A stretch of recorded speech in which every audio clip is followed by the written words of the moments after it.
വാർത്ത കേട്ട് നാട് നടുങ്ങി.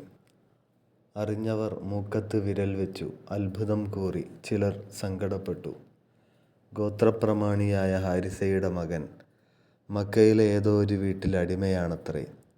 ഹാരിസയുടെ മകൻ, ഈ ഗോത്രത്തെ നയിക്കേണ്ടവൻ, സർവാദരണീയനായ പ്രമാണിയുടെ അനന്തരഗാമി, വർഷങ്ങൾക്ക് മുമ്പ് ഉമ്മയോടൊപ്പം ഒരു യാത്ര പോയതാണ്.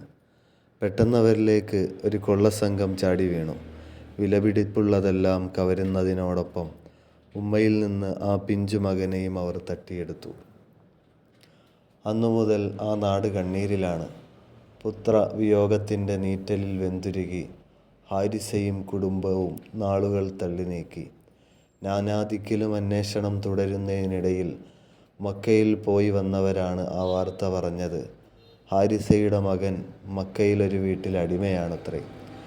ഗ്രാമം മുഴുവനും അത് കേട്ട് ഞെട്ടി. മകനെയും തേടി ഹാരിസ മക്കയിലേക്കുള്ള യാത്ര തുടങ്ങി. സമ്പാദ്യങ്ങളെല്ലാം കിഴികെട്ടി അമ്മാവനെയും കൂടെ കൂട്ടി.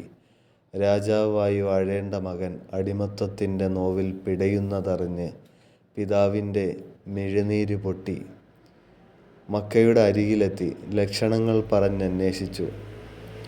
ഏതോ ഒരു സംഘം ഉക്കാള് ചന്തയിൽ വിറ്റതു മുതൽ ഖുവൈലിദിൻ്റെ മകളുടെ പരിചാരകനായതുവരെ കണ്ണീരോടെ കേട്ടിരുന്നു. ഇടയിൽ കഅബയുടെ അരികിൽ തൻ്റെ മകൻ്റെ മുഖം മിന്നിമറഞ്ഞതുപോലെ തോന്നി. ഇപ്പോഴെവിടെയാണ്? അതാ മക്കക്കാർ ചൂണ്ടിയ വീടിനു നേരെ ഹാരിസ നടന്നു. പ്രതീക്ഷയുടെ വാതിലിൽ മുട്ടുകയാണ്. അപ്പോഴതാ സൂര്യനെപ്പോലൊരു മുഖം വാതിൽ തുറക്കുന്നു.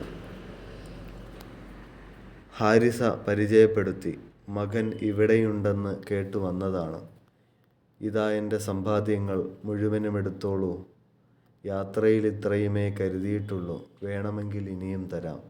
എനിക്കെൻ്റെ മകനെ തരാമോ? സെയ്ദ് നിങ്ങളുടെ മകനാണ് എന്നുറപ്പാണോ? അകത്തേക്ക് നോക്കി ആതിഥേയൻ വിളിച്ചു. അല്ലയോ സെയ്ദേ, വരൂ. ഇറങ്ങി വന്ന മകനെ കണ്ട ഹാരിസ നടുങ്ങി. ഇത് തന്നെ, ഇനിയൊരിക്കലും കാണില്ല എന്ന് പലതവണ ഉറപ്പിച്ച തൻ്റെ മകൻ ഇതാ തൻ്റെ മുന്നിൽ നിൽക്കുന്നു. പിതൃഹൃദയം വിങ്ങി പിടഞ്ഞു. ഹാരിസ മകനെ വാരിപ്പിടിച്ചു. ആനന്ദത്തിൻ്റെ ചുംബനങ്ങൾ നൽകി വാരിപ്പുണരുകയാണ്. മോനെ, എനിക്ക് വിട്ടു തന്നൂടെ എന്ന് വീട്ടുകാരനോട്, യജമാനനോട് ആ പിതാവ് ചോദിക്കുകയാണ്.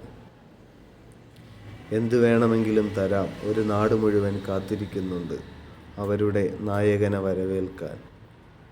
ഈ സമ്പാദ്യങ്ങളൊന്നും എനിക്ക് വേണ്ട. നിങ്ങളുടെ മകനാണെങ്കിൽ കൊണ്ടുപോയിക്കോളൂ. വീട്ടുകാരൻ്റെ പ്രതിവചനം. ഹാരിസയുടെ ഹൃദയം ആഹ്ലാദത്താൽ അറബനമുട്ടി. എന്നാൽ സെയ്ദ് പിതാവിൻ്റെ പിടിവിടുകയാണുണ്ടായത്. എന്നിട്ട് യജമാനനോട് ഒട്ടിച്ചേർന്നു. പ്രഭോ, എനിക്ക് ഉപ്പയോടൊപ്പം മടങ്ങിപ്പോയിട്ട് രാജാവാകേണ്ട. എനിക്കിവിടെ അങ്ങയുടെ അടിമയായി തുടർന്നാൽ മതി. സെയ്ദ് തിരുനബി സല്ലല്ലാഹു അലൈഹി വസല്ലമ തങ്ങളെ വാരിപ്പുണർന്നു. വീണ്ടും വാർത്ത കേട്ട് ഗ്രാമം ഞെട്ടി.